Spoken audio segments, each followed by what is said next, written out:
everyone gets AT&T's best deal on the new iPhone 14 Pro with the incredible camera. So, people currently listening to comedy podcasts, and people listening to political podcasts, and people listening to true crime podcasts who actually can't stop listening to true crime podcasts and it's ruling their lives. The point is, everyone, new and existing customers. Ask how to get up to $800 off the new iPhone 14 Pro with eligible trade-in. Visit att.com or our stores for details. Terms and restrictions may apply. What comforted me was my husband held my hand and said, we will get through this. We will get through this. Whatever it is, we'll get through this. Now, what's my point? Hello, my name is Andrew and this is Chill with TFC.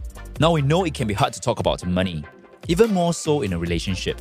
But knowing how to talk about money can literally make or break your marriage. In a survey done by research agency Black Box, financial disagreements is the second most commonly cited reason for divorce. So today, we're going back in time to episode 37 to pick the brains of finance coach Marie Ang and find out how she and her husband overcame financial challenges in their relationship. Let's go. Gee, thank you so much for such a nice intro. Wow. So we're going to talk about money, huh? Are you marrying up or are you marrying down? So that's my question to you, Reggie. So basically, when it comes to money, I equate money to almost like a topic of intimacy, like sex. Okay, So for example, sex is very intimate between two people, okay? Yeah. So, and obviously when it comes to money, the more you share, the more intimate you become. Would you say Definitely, that? definitely, Right. So, yes. so basically when it comes to money, it is always a very contentious issue. Let's face it. Okay. So people are not quarreling over the lack of money. They are quarreling over the insecurity. And in that sense, right, the emotional attachment to money. Now, what does that mean? Basically, the more money you have, the more you spend or the more you keep. Right. And you can see some of the richest people in the world, it's not because they keep a lot of money. It's because the way they invest the money, the way they spend the money, and the way they have emotional intelligence over their money. So for someone like yourself that has coached many different people, many different Yes. couples, right?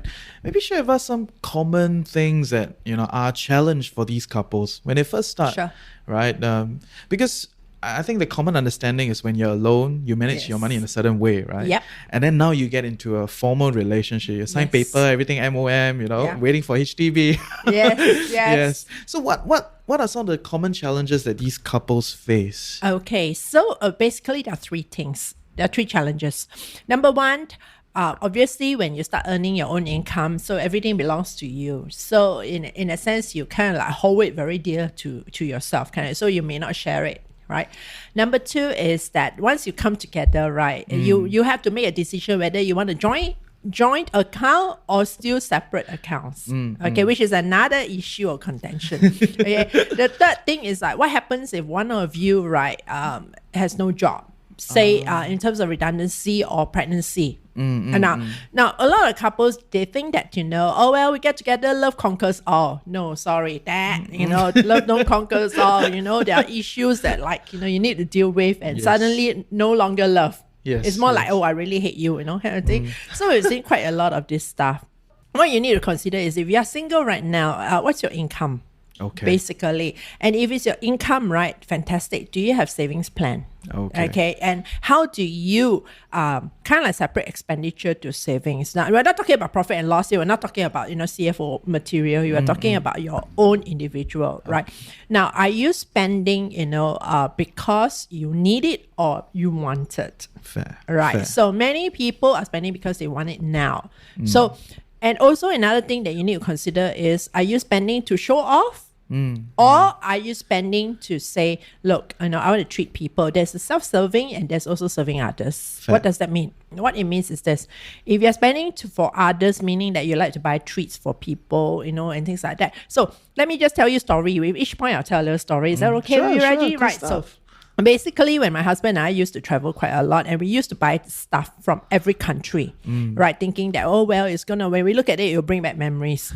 So we moved, 7 times internationally and nationally. Oh my gosh, when you open a cupboard, it's like this avalanche of stuff came falling out. And it's like, now, where is this from? Oh, from Hawaii. And so what? So eventually we thought it's such a waste of money. On top of that, we also don't have the place to put. How many things can you display in your house? Yeah, especially when you shift a lot, right? Yes, It's exactly like right. Crazy. So a little dollar there, $10 there, and so it adds up to thousands of dollars unknowingly kind of thing. So what is our solution is to stop buying. Rather, we just go there, enjoy the experience, take some photos, that you can remember.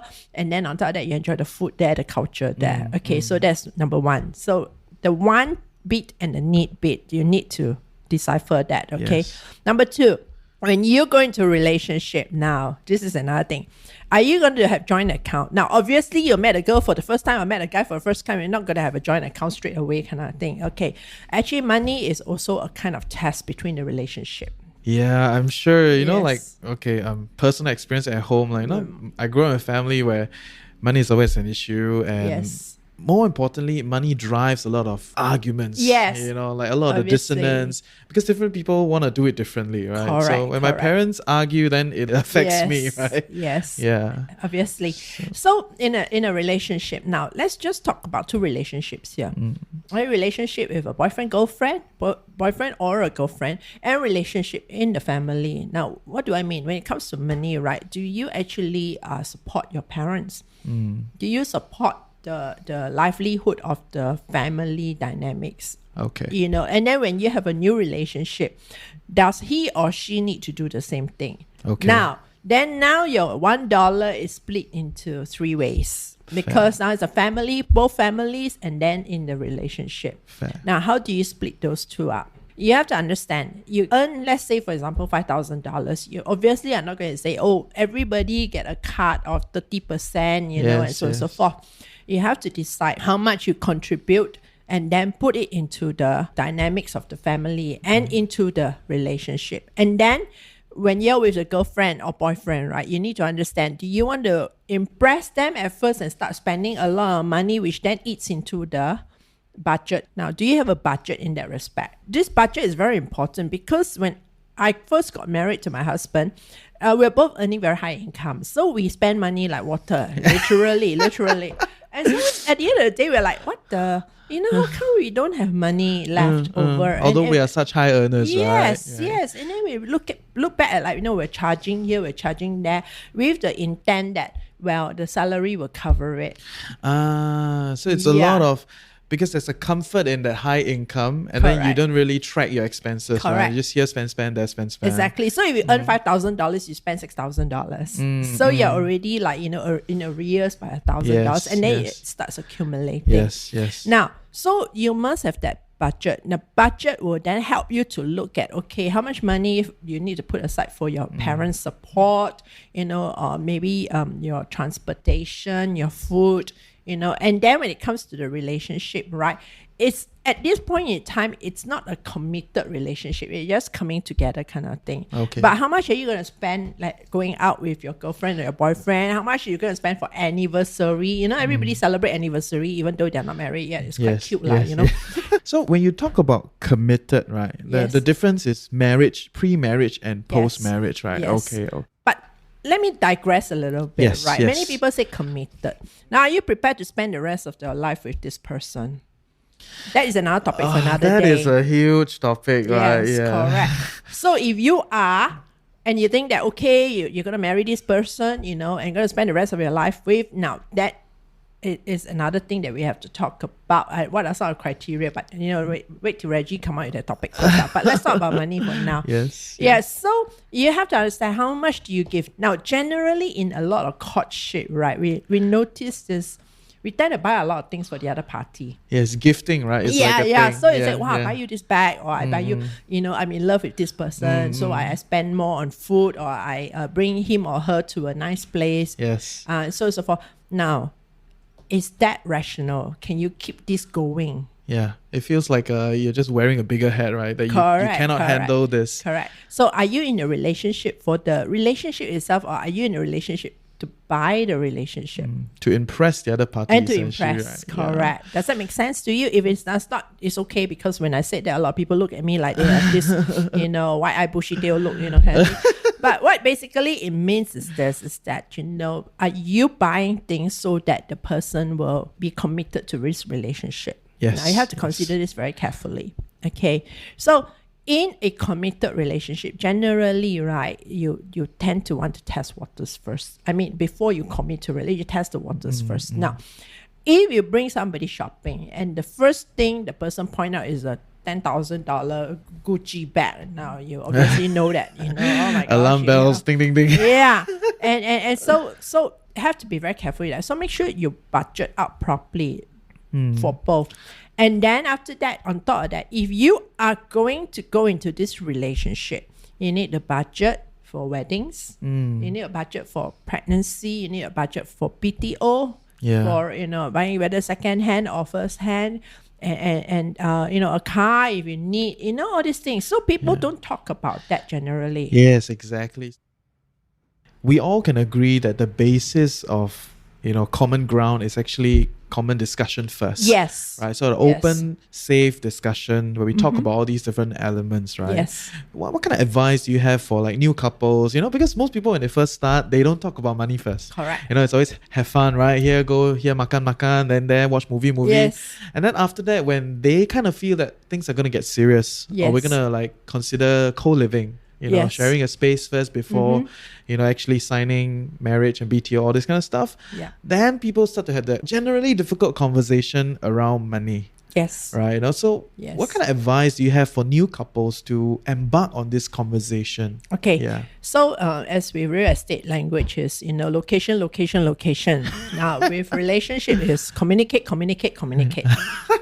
Yeah. So what does that mean? Sometimes you need to have that real talk, meaning that you need to sit down, and once both of you are saying, look, I'm committed, I want to bring the relationship from courting to engagement to marriage, right? You seriously need to sit down and number one, again, do a budget. Okay, why is this budget important? Because it gives you an overview of how much you can afford. Okay. On both sides. There are some realities, right? Yeah, correct. So you would say, like Christian will say, God provides. Yes, God will provide, but you still need to put the work in kind of thing, But you also need to say like, okay, now what happens if something happens? Yeah. Okay, so I won't go into that for now. So budget is one thing. And you need to communicate also with each other. Do you plan to buy a flat? Do you plan to stay with your in-laws? Now, I have couples that say, let's save some money and stay with the in-laws first, no problem. Which side? Stay in the girl's side or the boy's side? Then you need to really like all communicate. These are that kind of conversation. Exactly. Right? Yes. So money is just one little thing in the relationship. Yeah. There are a lot of other things to consider about. Okay. Number 3 is that what happens if you decide to have children? Yes. How many children do you want? 1, 2, 3? And during that period, your wife will obviously by that time may not have an income, or she may quit, or she may go on maternity leave. How long is a maternity leave? How long is she going to take time off? Or is she going to quit her job to look after the children full time? This you need to consider. Right now, when I say it sounds very simple, but I will tell you when it comes to it, there will be a lot of fire going around. Yes. So, you talk about all these different elements of finance that as a couple we need to talk about. Correct. But can you share with us a little bit more about, what are some of the relationship aspects, when we are trying to have this conversation, being a good converser, right? Yes. Someone that is a good conversationalist, someone that is good at conversing. Okay. There are some basic elements, Sure. right? Especially to talk about these kind of stuff. What Sure. are some of these elements that you can give us some advice on, how to be, someone that is very capable of discussing this kind of topics? Okay, so obviously, we need to have expectations. We need to make aware of each other's expectation. Be mindful not to be emotional about things. Now, I will tell you as a woman, right? We let's use the first case where like after you married, you want to stay with the in-laws to save some money first. Let's say, okay. And then generally, that the girl will say, I stay with my parents because, I'm the daughter, thing. Now, would you, as the husband, be prepared to do that? Now, if you do, then you set boundaries around it. Okay. Okay, meaning that, okay, this is our room. No one is intrude into our room kind of thing, Okay. right? And if there are any issues with the in-laws, for example, if you're staying with your wife's parents, if there are issues with the wife's parents, you as a husband do not go and quarrel with the wife's parents, because you're not quarreling with two people, you're quarreling with the whole tribe. Because you're actually staying at their place now, right? Correct. So correct. okay. Yeah. So, and then another thing that you need to be made aware of is how long are you going to stay there for? Right? Because unfortunately, people get comfortable in an uncomfortable situation too. Yeah. So you need to talk to your wife. Let's say we're talking about you living with your wife's parents now, right? You need to say, how long are we going to stay there for? How much are we going to save? That's why the budget thing comes into place. How much do you need to save, to set aside, so that you can either A, apply for BTO, or B, get another place? Cool. Yeah. So essentially there are three elements, right? We don't want to be too emotional. That's the Yes. first thing. Right? Number two is we need clear boundaries in Yes. whatever that we do together. Yes. Right? Especially when you stay in your in-laws' place. Correct. you need very clear, right? Tell your in-laws, everyone, And the third one is to have a plan to go Yes. ahead forward Correct. together. Correct. Okay. Now, and then communicate with each other what your plans are. Don't be so secretive about it, I want to surprise her with a 4-bedroom and she might hate the place or whatever, you know what I'm saying? So we do have couples like that, surprisingly. Okay, so it's like big major things you need to have discussion. Yeah, so try not to say like, oh, she doesn't need to know or he doesn't need to know. This is a big no at all. Okay, and then the both of you need to go and see a financial planner in terms of like, how do you save some money, or the maybe the gap that's required to get you off to a new place. Okay. Yeah. Now, so case in point, my husband and I, right? I'll tell you this: we've been married for 26 years, together for 37 years, together since 17 years old.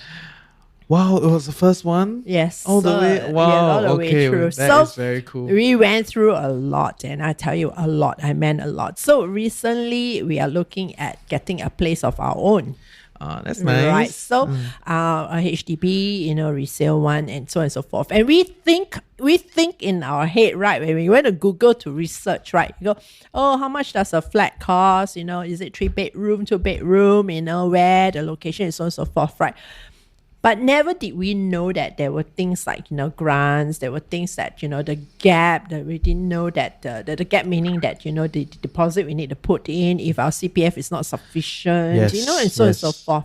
And when we actually went to speak to a proper real estate agent / CPF expert, right, Yes. she basically told us that some of the things we can do, some of the things we can't do. So as a result of that, right, we say, oh, now we have a gap of so much money that we need to save. And so how much time do we need to save this money? Yeah. So after having the conversation, you definitely recommend to seek professional help, right? Correct. Depending on what vertical you're trying to Correct. achieve, whether is it retirement together or whether is it like getting Yes. a house together, always seek professional help. Yes. And I also want to tell you that, if despite our long-term relationship, that in front of this person, right, this real estate agent / CPF financial planner, right, I actually argue with my husband. Okay, because he was saying like, we need so many square foot, so wide a square foot. And I'm like, no, I don't need this, or I need this room. I need this room to have ensuite. So there you go. It's not just a matter of money. It's also the expectations as well. Yes. Yeah. So you both need to. The word is compromise, but I tend not to use the word compromise because compromise, somebody got to lose something lah. Basically. Yeah, there's always this idea Yeah. that when you compromise, you're actually giving up something. Yeah, right? yeah. So my suggestion is to say, okay, can both of us come together and agree that, I can have a bit of me in that house and I can have a bit of him in that house, in a sense. What people would call common ground these Yes, days, right? yes. So this is one thought lah. Yeah. That's cool. Yeah. And in our pre-interview discussion, right, Yeah. we talk quite a bit about how money is not actually the issue, Yes. right? I mean, like just now we were going through all these pointers, which are great pointers, but you realize that ultimately there's a lot of more emotional elements around it, right? Absolutely. And you yourself have told me time and time again that, it's not about the money, it's about the relationship and the emotional attachment to money, that it's very, very challenging to work with, So can you share with us a little bit more about all these kind of emotional attachment? How does that work? Okay, so personally, if you say that I have zero emotions attached to money, that's a lie. Everybody will have emotional attachment to the money. Yes. But your emotions will be even, it will raise even higher when you have lack of money. Put it this way. Fair. For example, we have couples that, either the husband made redundant and decide to go into business for himself. Okay. And then the wife is working. Okay. Example. So there was no timeline of to whether this business will take off or when he is going to get a next job. Okay, so I'm just using this for the husband scenario. Okay, so the wife is working like crazy kind of thing. But the more she worked, at first she was very supportive of him. Yes. They say, oh yeah, okay, honey, let's go and try. You make a good entrepreneur. This is another topic that we'll talk about later on. Yeah. Entrepreneurship is not sexy, okay? It's extremely hard. It's like, oh my gosh, it's it's just very difficult. And so the husband, off he goes and do his own thing, register business off, so on and so forth. But then as time goes on, right, suddenly their savings are depleted because you need to keep pumping money into the business. Yes, you got to upkeep all these things, right? Yes. Correct. So what happened was that, the wife started getting more and more resentful.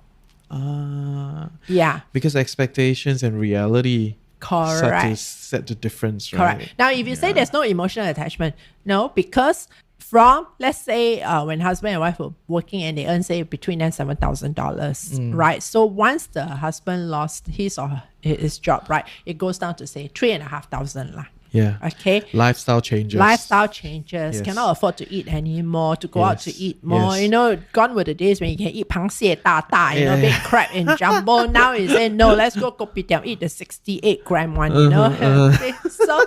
So like there's this resentment that keeps building. You can say, well, wife need to be supportive. Yeah, I agree. I agree that a wife need to be supportive. However, as women, now I speak from the perspective of a woman, we want to be secure. We want to feel secure. We don't want to be like, say we work and then there is this little naggy feeling that when will we be the next to lose our job? And if we lose our job, will we lose our home? And if we lose our home, what happened to our kids? What happened to the school fees and so on and so forth? Fair. Right. So there is this emotional thing that's happening, this roller coaster thing. So what do you need to do? So the solution is this. You need to give yourself timeline. Again, a clear timeline. Yes, a clear that's right. plan. So if a husband is made redundant, for example, or, want to go into the business now, be clear. Let's start with the redundancy first. Okay, the scenario of redundancy. How long are you going to keep looking for a job for? Are you actively seeking a job? Are you actively out there networking with people to give you opportunity to provide you a job kind of thing? 3 years, 5 years, so you must have that timeline, because when the time comes, right, that the time is getting closer, you won't be nonchalant about it. Fair. You won't say, oh yeah, wake up next day, I still got time, kind of thing. Yeah. And the wife can see that you are actually doing something, so she doesn't feel like this is an endless pit. So that provides her that kind of security and affirmation that, actually the plan is being met. Correct. Like we are not just going in a cycle and hoping things work. Exactly. So now let's go to the entrepreneur part of things. It's the same. Now with the husband, right? Obviously, when you go into entrepreneurship, you need to know what you're going into. Okay, it doesn't mean you register a business, you start, let's say, a training company, you're an entrepreneur. No, it's not like that. Okay. I personally am an entrepreneur. My company has been in existence for 4 years now, going to 5 years. We only just started making a profit now, 4 years congrats. on. Okay, so That's can you cool. imagine that the last 4 years prior to that, right? I'm the person who started this business. My husband is like, oh well, is it happening? Is it happening? Kind of thing, right? So it is happening, but oh my goodness, you deplete your savings. Yeah. And when you deplete your savings, then what? Yeah. How are you going to replace it? Yes, down the track? definitely. So again, you need to have clear guidelines and timelines. It's okay, I'm going to go into this business for X number of years. All right. I'm going to actively again network. I'm going to actively look for business. I'm going to actively this and that and so on and so forth. Right. But don't go blindly into it. Entrepreneurship is not blind. Just put your big toe into the water and see whether it works or not. It does not. Okay, this is your life we're talking about. And don't tell me about passion. Yeah. Because passion lasts a distance, but conviction lasts a lifetime. Impact line.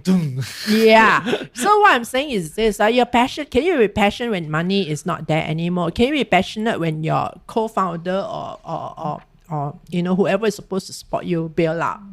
Will you still be passionate about what you're doing? Yeah. Right. And then on top of that, right, your conviction means come hell, fire, high water, you continue to do whatever it takes. And that is the challenge of being an entrepreneur, right? Correct. And then that challenge would actually somehow be another challenge for the spouse of an entrepreneur. Exactly. Right? You gotta bring all these challenges back. And while you're doing your fight, your spouse have to, kind of defend the fort. Yes. And still make the family work. Correct. Right. And then you definitely will have those kind of bedside conversation, very challenging, very emotional. Correct. You want to share some experiences that you have? What kind of some of these challenging conversations? Okay, so we have I have a couple that came up, and the truth of the matter is that actually money brings it brings people to emotional high and lows. Okay. A lot more than other things generally, because a lot of things can be solved by money, right? Yeah. Including like people say, you can't replace money with health kind of thing, or you can't replace health with money. I can't get. But let's put it this way: if you have money, you get good vitamins and so all these things, right? Correct. So yes, health is important, but you need the source to supplement As that. long as we live in a capitalistic world, right? Correct. Money is the center of the talk. Correct. Okay. So in this case, we have a couple that came, and then it raised quite a lot of baggage from the past, because the girl, the wife, came from a poor family, and they worked very, very hard to become middle class. Let's say, so they live in a nice terrace house and good income and so on and so forth, and the husband came from also not too bad background, so the two of them come together and things. So all is very nice, rosy when everything is when working things out are well. beautiful, Yes, right? correct. Yes. So one day the husband got made redundant from his job, high paying job, so he decided to go into business for himself. And so initially the wife was saying like, oh, it's okay, if worst case we will just make do. Now what does make do means? Okay. Not clear. Not clear. So then the husband said, okay, no problem. Since my wife is supporting me, so this 1 year, 5 years on, the business did not pick up. Wow. Okay. So by that time, the wife is getting fed up, because I said there was no guideline, there was no timeline. So basically it's saying like, you need to support me. So the conversation goes from like, honey, how is it going with your business? Oh, it's coming along. It's coming along. Again, what does coming along means? But what the wife is saying is there's no results. There's no, contracts. There's no nothing. So there's a little bit pockets of ad hoc activities here and there. I think. And then it went from, honey, how is it going to? I think you should quit your business and get a job. Yeah. Okay, because we have bills to pay, and so on so forth. I have to call on my parents. Oh my gosh, when a minute you say call my parents, what does that mean? Ding, ding, ding, ding, ding. Yeah, so in-laws that becomes are in the picture. Exactly. And then the parents are, on the other hand, the wife's parents don't see what is happening with the couple. You see, or they say, oh yeah, he's going into a business, good for him, kind of thing. Oh, she's still got a job, good for her. But what if she start approaching the parents and say, well, we're in dire straits, we need some money from you? How would that impact on the manhood of the husband? Fair. Right? I think men these days still have this kind of idea that you got to take care of the house. Correct. I'm the sole breadwinner. Right, yeah. Although I feel that there is a movement towards equality, of right? course, There's more and more women taking up the grunt, and everyone is like a shared, equal way of managing the household. So right? this is still quite traditional. Yeah. And then it went from, honey, how's it going, to, look, you need to get a job too. Like, I think you should just, kind of like stop it and just go along. Just quit. Just quit your whatever you're doing right now. Okay, I'm fed up. Okay, and eventually, you know what happened to them? They split up. Oh wow, that is like the ultimatum, right? Correct. Yes. So you can see that if you talk about financial emotions, right? I mean, emotional attachment, this is what happens. You need to be so careful that, a lot of thought process need to go inside it. So when these kind of things happen, right? It's sometimes, it's very tough to straddle between being supportive and being critical as a spouse, right? Correct. It's like you want to support your husband, you want to support your wife to chase their dreams, because you also hope that they would support you to chase your dreams, right? And then when there's all these financial realities that come in, right? What would be the dining table advice? How do we make dining table conversations, right? Impactful to this kind of support, but at the same time push them to check reality, things are going, and you still have a family. Don't forget, you're no longer individual. Yes. We got to do this together. Okay. Yeah. So first and foremost, I always say this, right? You can plan for the future, but you can't predict the future. However, you can prepare for it. Fair. Okay. So don't have when you're in a committed relationship, right? And or you start out as a newlyweds, okay, is to make sure that you make provision for rainy days. Okay. Now you don't wait until rain, then you can look for umbrellas. Right. So generally people will say, financial gurus will say, look, put aside 3 months salary kind of thing, right? For any ad hoc, like for example, this coronavirus thing that hit a lot of people. Yes. Right. Yes. So same case, expect the worst. Yeah. But set aside some money and then make plans that, when something happens, you're ready to you can activate that kind of thing. So I'll give you one solution. Solution number 1 is this. When both of you are earning good income, right, you have 3 boxes. Now, I'm talking about 3 physical boxes or 3 accounts. Okay. Account number 1 is this. Joint account. Now, every time you get paid, right, you put aside 10% of your salary. Okay. Fair. Okay, so if you're earning $5,000, you put aside $500. Now, this before you pay your bills. Fair. Okay. Now, why I said that is this, because after you pay your bills, there's nothing left, then you have to save, then left 5 cents. No, that's not saving. Okay. So you set aside that. Okay. So 10%, both from your husband and the wife. So you set aside. Now, you cannot touch that money at all. Okay. Now, buying a Gucci bag or buying a car is not emergency. Okay. So that is emergency funds. Yes, emergency. Okay. So this is the thing, right? Box number 2 or account number 2 is where you pay your bills. So in a sense, like your mortgage, or, so you set aside that. So how much is 20-30% of your income kind of thing. Fair. Right? Yeah. Then the third box is your individual box. Now, why I say this, right? Your individual box could be like 10% of your whatever balance kind of thing, or you can give yourself allowance. Okay. So that you can do whatever you want. Correct. So imagine like you're gonna buy your wife an anniversary present, but it comes from a joint account. Not cool. Correct. That's what I'm saying. So kind of like have that conversation and say, how much do we give ourselves allowance? Now, don't be ridiculous and say, I'll give myself 5,000 allowance kind of thing. What is it? 500 a month, or is it 200? Is it 100? Up to you. You need to discuss that with each other. Now, when I first started with my husband on this 3 boxes thing, we actually give ourselves, first time we did, the first allowance was $100 a month. And then because my husband got $100, so he spent the whole $100 for the whole month. Then he got nothing. He spent it within 2 days, by the way. So he got 28 days that he has got no money to spend. And it was, like he said, it was the toughest thing ever. Now, what is the lesson behind this? Is gratification, instant gratification or delayed gratification. Right? If you master this gratification, you master your emotion over money.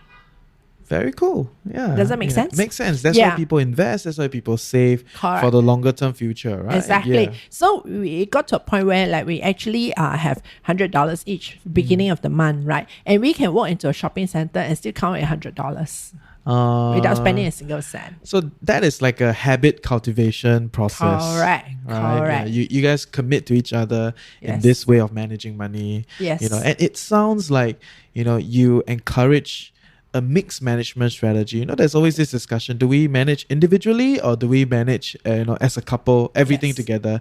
Right. You know, so like some people, they will have like what you say, like a joint fund, and then they do everything from there. Some people will be like, oh, you pay the housing, I pay the PUB. Yes. You know, that kind of strategy. So you are leaning more towards the joint kind of strategy, right? I mean, commitment is 100% for each person. Yes. It's not 50-50. Yes. Right. Yes. Now, so I digress a little bit on the financial part, right? If you're in a committed relationship, be it 100%, why say, 20-30%, see how it goes? Now, there's no such thing as see how it goes in a relationship. You're in or you're out. Okay. If you're in, you do it with all about you and her or him. Yeah, so don't have like, small percentage here that we don't know. We don't know the future. Then work on it, because problems will come and it's guaranteed. Yes, and that probably is a sign of insecurity, right? Correct. Because you're not sure, you don't know where you want to go, so then you have this reservation, but directly, indirectly, it's not helpful. No, exactly. So this is the table conversation. So you plan that, to have that, and not be disturbed in a sense by people saying this and that. You got to be comfortable with your each other's so-called plans, right? Don't go and seek advice from people who don't know anything. Yeah. Or may not know your situation. Fair. So then, what kind of advice or what kind of advices will you get all these couples to seek for? Yourself? Can they call you up? Of course, welcome. And as said, we are focused on the family mentors as well for marriage. So whether you're preparing to get married or already in a marriage, right? I would advise this.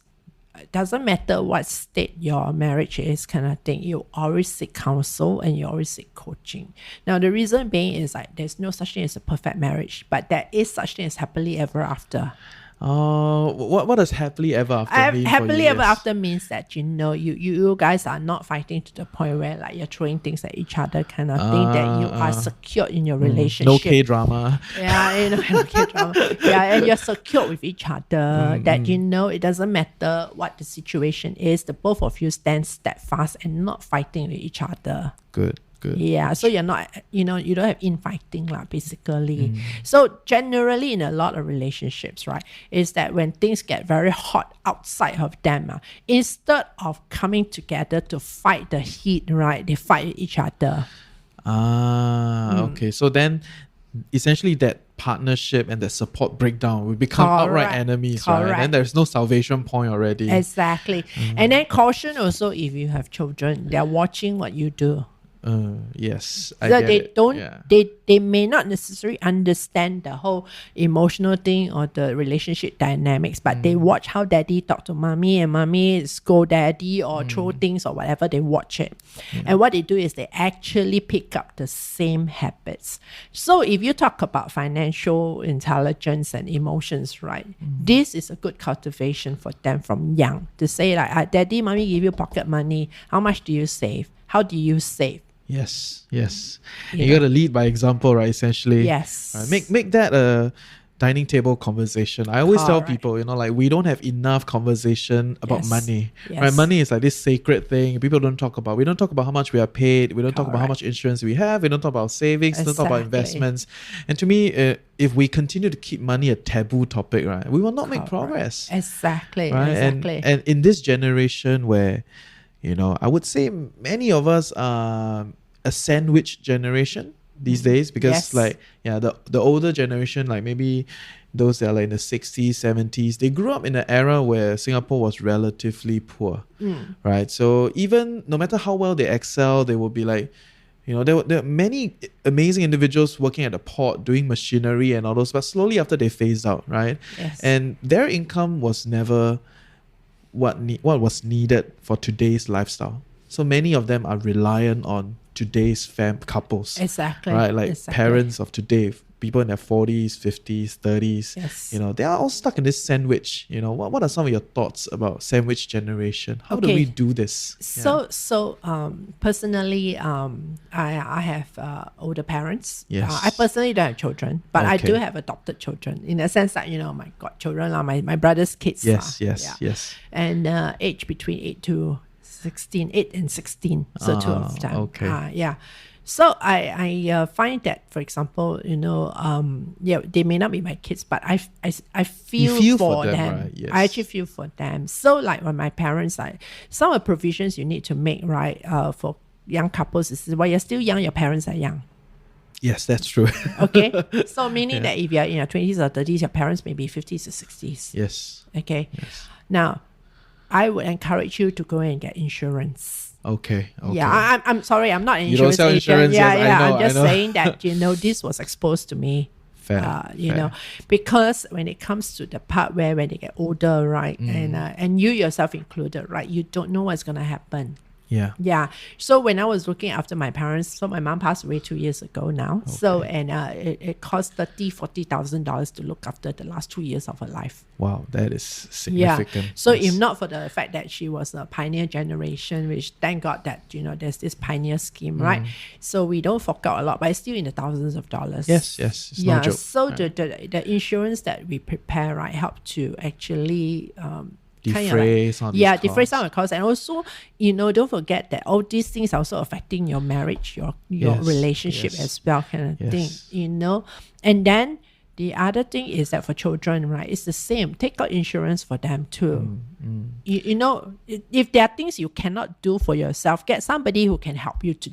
Yes. So you believe in long-term planning. You believe in preparing early, right? Yeah. So if let's say we're a couple, right, and we just got married, right, and at what stage should we then talk about like supporting our parents? Should it be like before marriage, or, you know, at that point in time people are not very interested to talk about supporting parents, right? They're talking about their house, building their own dream. Yes. You know, and I think a lot of my friends have these conversations at this point in time because we are like late 20s, early 30s. Income is stable, and then family is aging, and everyone's discussing like when should we start supporting the family? Okay. You know, and what are your thoughts? You know, well, it's a topic very close to my heart, to be very honest with you, and I'm quite somber about it because I felt that, you know, supporting your parents should not be when you grow up kind of thing. You should be supporting your parents, whether it's financially, emotionally, mentally, you know, and even physically, in that sense, like, you know, visiting them while you're pursuing your dream. Now, again, you know, I throw a caveat on that dream word. Okay, fair. Are you going into a dream of knowing where you're going, or are you into a nightmare? Okay, so the truth of the matter is like, whether do you set aside some money, take out insurance for them, or, you know, all this will be up to you individually first before the commitment. And then when you're committed, or in an engaged or marriage kind of thing, you need to be open about what you're doing for your parents. Okay. Yeah. Support doesn't mean, oh, well, I just go and see them and, you know, I'm done supporting. This was my case many years ago because I was living overseas with my husband for 27 years. And every time I fly in and out of Singapore, right, I'll just have a meal with my parents. And my thought process was, I've already done my duty as a daughter. How wrong was I? Right. Okay. How wrong was I? Because I realized that, you know, with each passing day, they get older and older, right? And then as said, when I came back, my husband and I came back in 2016, right, to Singapore to come back home, basically, because of our aging parents, right? I thought that, you know, I'm going to have like, say 5, 10, 15 years with my parents, but within 2 years, my mother passed away. Yeah. So it goes to show that you cannot tell whether like it's a kind of long-term planning kind of thing. However, as I said, you can't predict the future, but you can prepare for it kind of thing. So the suggestion is, now this is my personal suggestions, but it'll be up to, couples to decide what is comfortable for them, right? Do you want to take out insurance for them? Do you want to put aside some money for them? And if you put aside some money for them, how much is too much? How much is too little? You have to decide kind of thing. Yes, we are not all earning $5,000, $6,000, $7,000 a month kind of thing, but it is still possible. It is still possible. So you have to decide between the two. You don't become a contentious issue. Understand that you two will become old one day and your children will have to make the same decision as you do now. Fair. If not, it will be even tougher next time down the road because of the inflation, and so things are getting more and more expensive. And a lot of problems, if they're not solved in this generation, they actually get passed down to the next generation. Correct. Right? And it snowballs generation to generation. At least that is what I feel. Yes. Yeah. And so today's topic is talking about finance and everything, right? But I'll tell you something, in relationship is very complicated. Yeah, I can tell. Like just this conversation with you, right? Wow, there's so many elements that I never thought of, like managing, finances, and then beyond that, right? Yes. Yeah. While it's complicated, we can try and simplify life. You have some advice for us? Yeah. So, okay. Number one is this. When the two of you are together, just understand that why you come together in the first place. The values. Values. Okay. Yeah. So what are your personal values? Okay. Now, so let's pinpoint to one element about your parents. Now, what is your values towards your parents? How are you going to how are you looking after them? Okay. So where is the values in this respect? Both for the boy and the girl. Okay. Now, if you're 17 years old, you say, well, it's really none of my business. Well, I'll tell you, creep out on you one day. You better think about it now, right? But you don't need to activate it yet, if you don't want to, you know what I mean? Yeah. So, number two. Now, so I'm speaking to the younger generation. Am I about 20s? Yeah, most of the audience, we are about 20 to 30s. They're about. Yeah, correct. So make sure that the relationship also is values induced. What does that mean? Good question. Yes. What does that mean? For example, if your values are superficial, like I have asked single people before, what do you look for in a relationship? And this is what I got. Oh, she must be beautiful. She must have a car. She must have a job. She must have university degree and everything. No. Because when all these are gone, what is left? Nothing left. Okay. The kind of values you must have for yourself first is this, for yourself, before you find people of that values, is my values are honesty. My values are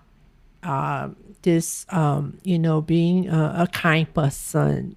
My values are, I am looking after my parents. I take care of my parents. My values are I love God. Let's say if you're a religious person. So these are your values, because after everything is gone, you still have them. And I promise you, right, if you're listening to this podcast, I promise you this, that when you have the values, right, you will actually identify the same values in other people. So before you go out and search for your significant other, you must have this kind of conversation with yourself. Correct. Right? Yeah. Correct. And so we talk about emotional thing, right? This is the same application, because what happened is that when you have these values, you suddenly can see the other person displaying the same kind of values. Let me give you an example. You talk about kindness. Okay, if my value is kindness, right? I will spot kindness almost instantaneously from people. Oh, okay. For example, like pulling out a chair, clearing the table, throwing away the rubbish, saying thank you to the old man or old woman cleaning the tables. I actually can see that. Because you actually care about Correct. it, right? So you observe it vividly. Correct. Exactly. That's interesting. So this is the thing that you need to. And when things come into a kind of fault, right, or there are difficulties, you realize that the values actually help the both of you to be together. So it will help because you have common value set. Yes. You know, no matter what storms you brave through, you know, Yes. it kind of guides you guys together. Yes. Well, that's cool. I never thought of it that way. Like Yes. to me, it was just like I want to find someone that has share my common values so that we're comfortable together. Yeah. You know, probably because we've not braved through storms yet. Correct. So. But what is common values, you see? Yeah, So you need to yeah. identify those. Okay. So like my husband and I, we've been together for so long, we went through financial difficulty. There was a time when, I'll tell you a little story, is that back in 1999, I lost my high paying job. Wow. And our income went from $10,000 a month to $2,500 Where were you guys back then? in Perth. Wow. Okay, in Australia. Yes, and our mortgage is $1,500 every month. On top of our credit card bills that we know we're crazy. So we thought that we earn a lot of money, so we spent. You racked up so much bills, Yes. right? Okay. So virtually, it was so embarrassing that, you know, when we opened the fridge, there was nothing in there. And the joke was that we can sell the fridge as is. Just come and just grab it. It's nothing that true story. And so one of the most I would say the point of break for me and was my husband got two this movie tickets because he was the employee of the month, so they gave him two free tickets. It was a Lord of the Rings trilogy. And it was like, oh, okay. And we didn't go out of the house. We had no money because we don't even have... so let's put it this way. He brings home about $1,800 every month. And after paying everything off, we got negative $500. That means... Every month you're losing, right? Yeah. So virtually, we got very creative with one roast chicken. We can eat one roast chicken for 6 days. I kid you not. One roast chicken for 6 days? Yes. Okay. Yeah, because it was like Make we it work, right? Yeah, we do whatever it is. So coming back to the story, and then we went and said, oh, well, we haven't been out of the house for a while. It's nice to get out of the house, watch a movie. And then we ordered 2 hot dogs. Now, each hot dog is $1.50. So I opened up my wallet. I only had like $1. And then he had like something at $1. So we can actually afford to buy only 1 hot dog, basically. But the hot dog is very small, so you can't share with the two of us. And then after that, we said, okay, hold on. We'll place the order, right? And then we went to the car to dig out coins, see whether like the coins dropped. Couldn't find any. And then the ATM, right, has got $5 in our account. Joint account, okay, $5. Wow. We never thought of savings or this thing, if you know what I'm saying. This is over the years. So far, you can't draw $5 out from ATM. So there's no such thing as nets and all sorts of things. So we can't pay all those either. That was 1999 back then when the technology wasn't so that good. vivid, this thing. Yeah. So anyway, we had to sneak past the shop. And we could hear the girl calling out, 2 hot dogs. And then we just kind of like sheepishly just like pass it, went to the movie, hungry as can be, nothing to eat. Wow. And as I sat in the movie and like literally just cried because it come to this stage where like we had no money. But what comforted me was my husband held my hand and said, we will get through this. Whatever it is, we'll get through this. Now, what's my point? If my husband said, look at you, you spend all this money, you know, when we could have saved money, we could have looked back, kind of like just be historical, right? And say, look, you know, look at us, we're in this situation because, you know, you being stupid with your money, you lost your job, you this, you that, because it becomes a blame game. Yes. Right? Yes. That relationship would not have lasted. But because he held my hand and said, we'll get through this. And I felt comforted and secure in my relationship to say, we will get through this. Best husband award. It's not say best, but this is why it's because when things get tough, right? When the going gets tough, right? The tough go shopping. Some people are like that. Retail therapy, right? Yeah. And so it became worse, right? And so it's another topic for another day. I tell you, this is a lot of things to think about. I think we will definitely get you back on the show another time. So this is the thing that, you know, it's not to blame each other, but to say, okay, what can we do? So eventually, you know, thank the good Lord, we got out of financial because we end up selling the house. Okay. So it's one of the decisions we had to make because if your debt hole is too big already, right? Yes. Yeah, I'm not saying that this is the solution to it, but Yes. I'm saying that A, if you can get a consolidated loan to help you pay off bits and pieces, do that. Do it. Okay. B, if you can't, then you have to sell something. Maybe put something on Carousel, whatever. You do whatever it takes kind of thing, because you have lots of things to sell. I'm telling you that. Yes, I managed to make about $500 to $1,000 selling things on Carousel. All the things in my wardrobe, this belt, this bag, everything, sell. Wow, this is no joke. Exactly. And see if you are in a very big financial dire straits, right? For example, like in the hundreds and thousands or even $1 million kind of thing. I mean, selling things, can help you a little bit.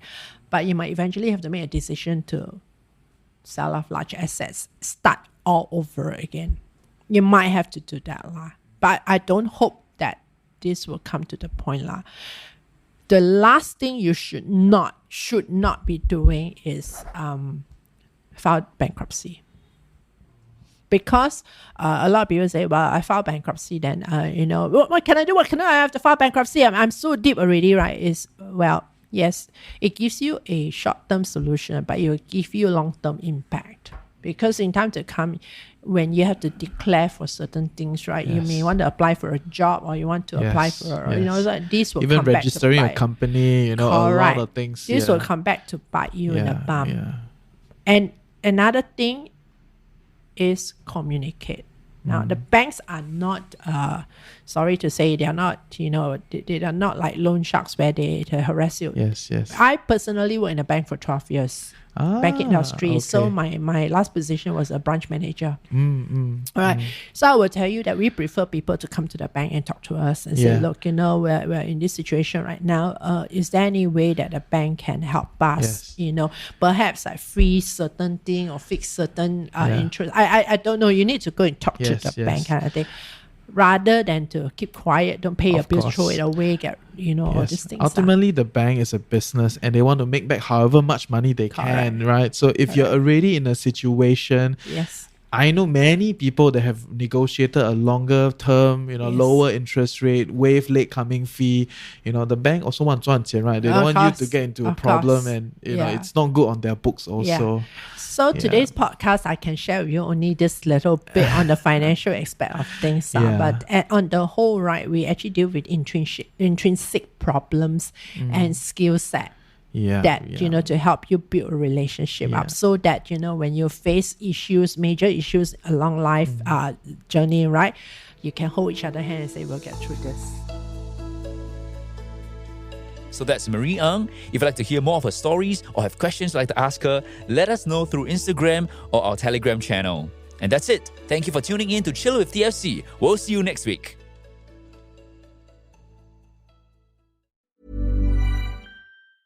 Everyone gets AT&T's best deal on the new iPhone 14 Pro with the incredible camera. So, people currently listening to comedy podcasts, and people listening to political podcasts, and people listening to true crime podcasts who actually can't stop listening to true crime podcasts and it's ruling their lives. The point is, everyone, new and existing customers.